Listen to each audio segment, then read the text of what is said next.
Okay, welcome back to Daimler Sovereign Restoration Phase 2. My original intention was to come back and strip out the fuel tanks to see what situation was going on there and see if I could get the engine running to see if it runs before it comes out for the restoration project to continue.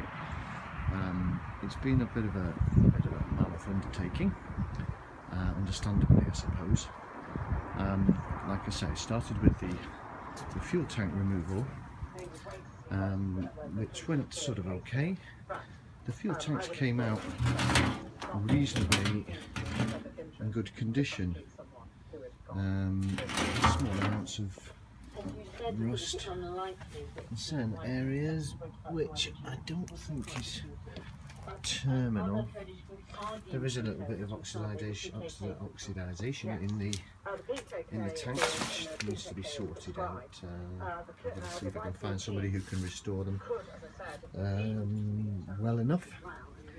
The apertures where they came out of were in not particularly good condition. Not too bad at the front, but at the back there we can see there's quite a bit of deterioration there. The bumper came off okay, and not too bad, but I just discovered some rot around an anchor points of the bumper. On this one a little bit worse, and then underneath this arch was a little bit worse still. You can see the edge of the panel's gone a little bit there. It's also gone there. One of the things I have. Right, so when the fuel tanks came out, I noticed the pipes that run across to the fuel pumps. Well, this one on this side was completely disintegrated, and the one on the other side, when I had to remove it, also snapped off. So obviously, it couldn't use the fuel tanks now to try and start the car. So I decided to put an auxiliary pipe in and straight into a can. And I discovered also that the fuel pumps were not operating. There was no noise coming out of them at all. So they've been removed, both of them, and it was discovered the little rocker switches in the fuel pumps were quite excessively corroded. So once they were cleaned up and they were all lubricated and functioning okay, I'll just show you.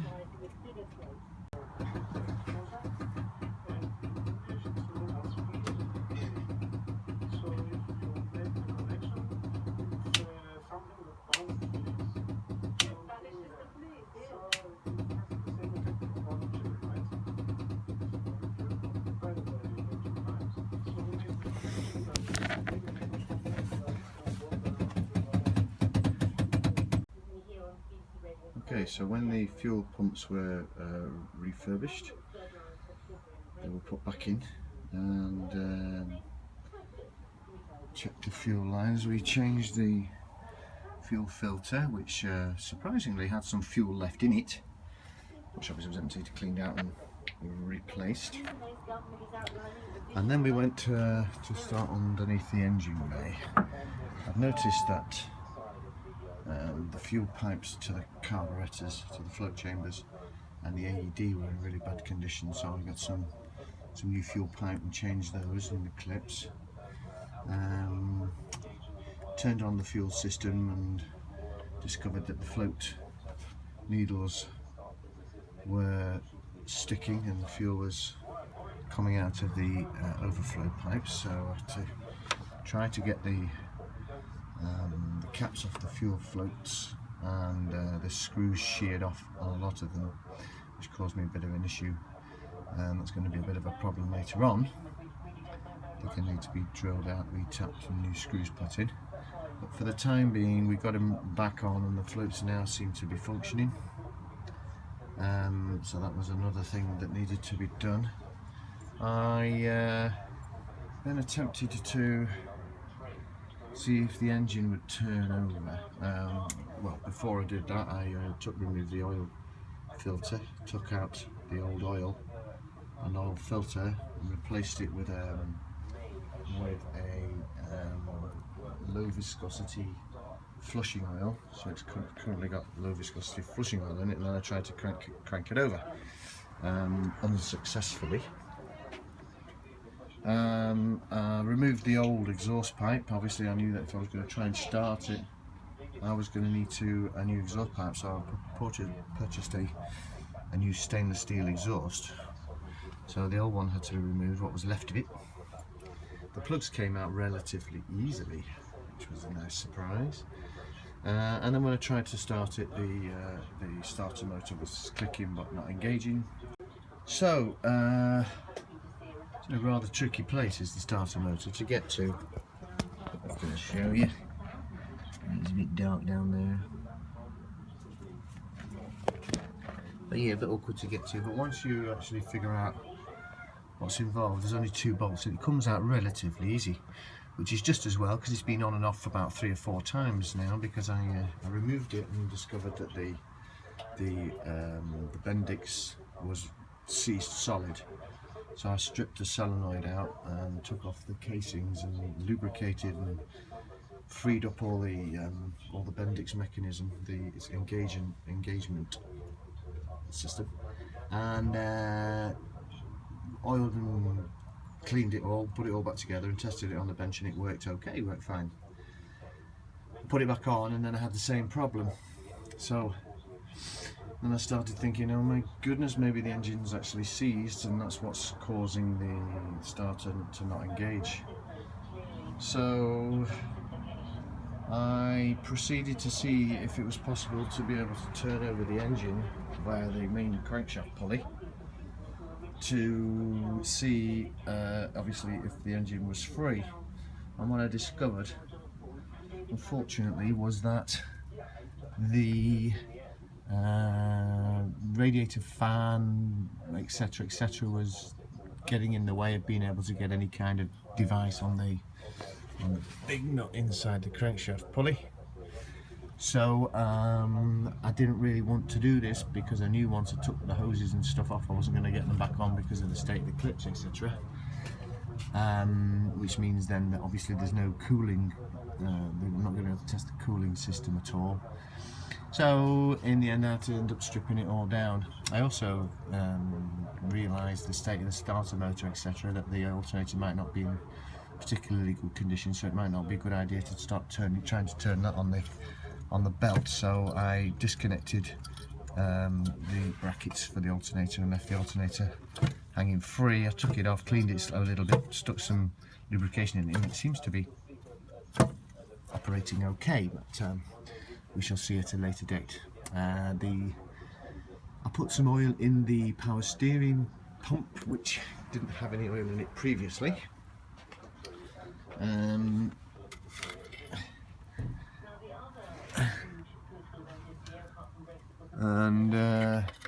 At the time it had some in it, but subsequently it's now run out, so obviously there's a problem there, which obviously was going to be a problem inevitably anyway. So I ended up taking off the bits and pieces, and in the end I had to take off the water pump, which I figured at the end of the day is going to have to come off anyway, and it's not a bad idea considering it had quite a lot of gunk in it in any case. So anyway, that's off. So now we're just left with a crankshaft pulley.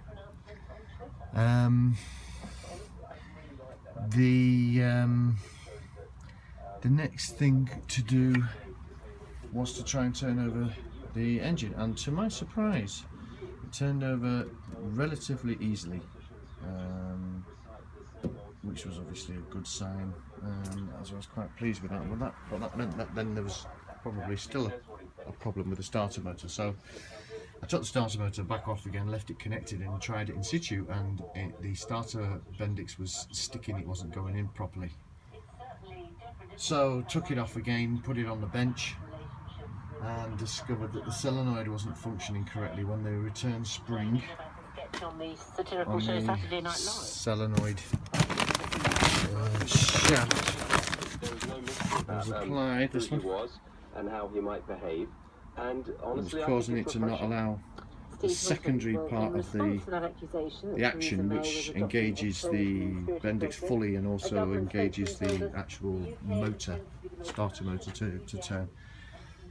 So I took the spring off, realising that this is a temporary measure just to see if we can get the engine turning over so that we can get some oil circulated and see if we can actually get the thing started. Anyway, to my surprise, when I put it back on, it was still not engaging, which was a bit disappointing. So I figured that maybe the starter gear wasn't engaging in the flywheel gear, as sometimes happens. So I went back to the front of the engine, turned the crankshaft a little bit, and tried it again, and woohoo! Lo and behold, the engine turned over.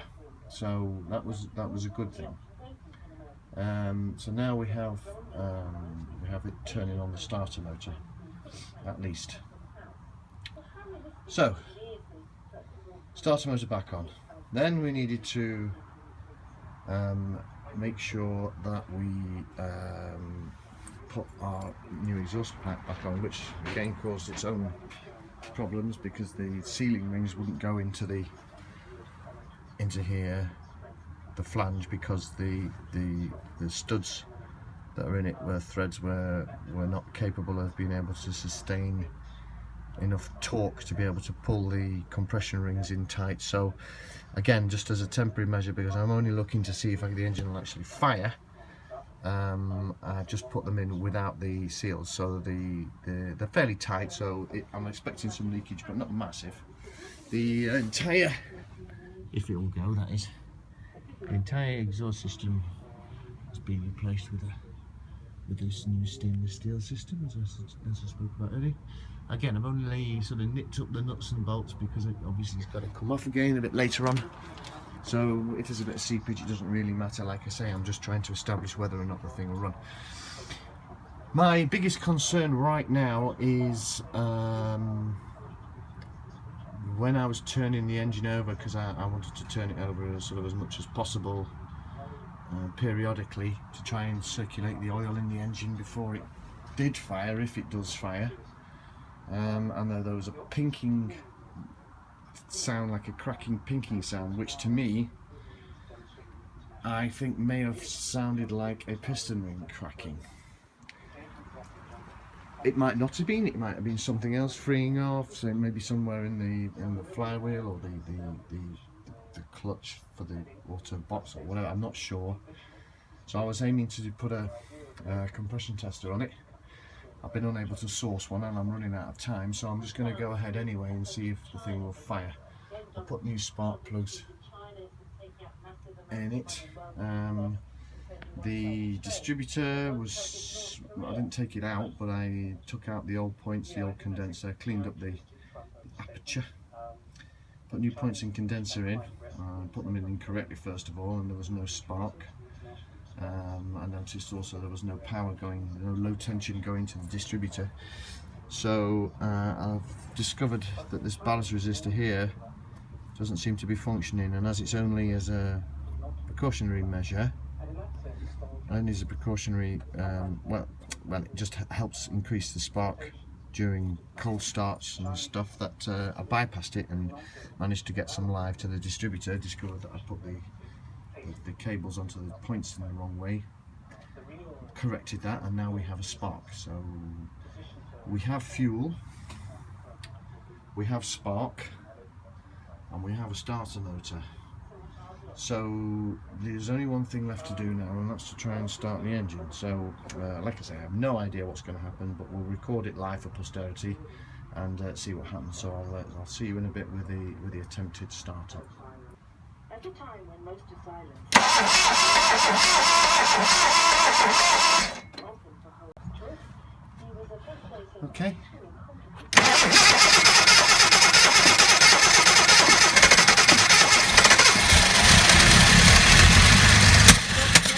Stop. Again.